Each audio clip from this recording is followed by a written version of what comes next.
is a famous poem that everybody's, I'm sure, going to have heard, but people like to hear it every single Christmas holiday, the night before Christmas.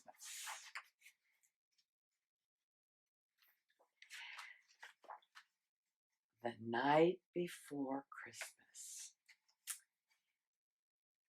when all through the house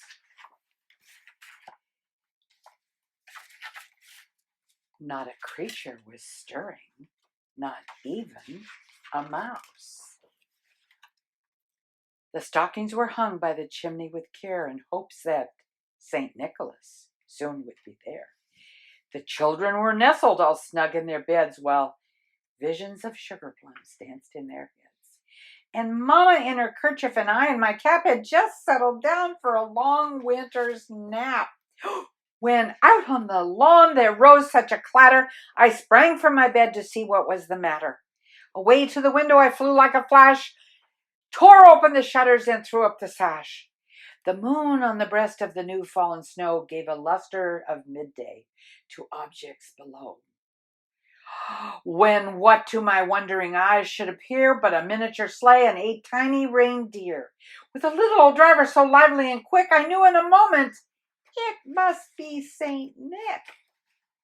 More rapid than eagles, his coursers they came, and he whistled and shouted and called them by name. Now Dasher, now Dancer, now Prancer and Vixen, on Comet, on Cupid, on Donner and Blitzen.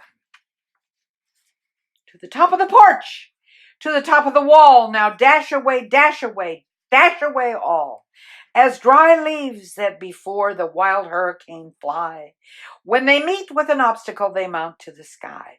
So up to the housetop the coursers they flew, with a sleigh full of toys and St. Nicholas too.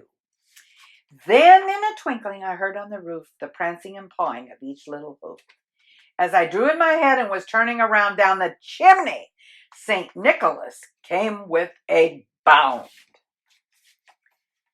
He was dressed all in fur from his head to his foot, and his clothes were all tarnished with ashes and soot. A bundle of toys he had flung on his back, and he looked like a peddler just opening his pack. His eyes, how they twinkled, his dimples, how merry. His cheeks were like roses, his nose like a cherry. His droll little mouth was drawn up like a bow, and the beard on his chin was as white as the snow. The stump of a pipe he held tight in his teeth, and the smoke it encircled his head like a wreath.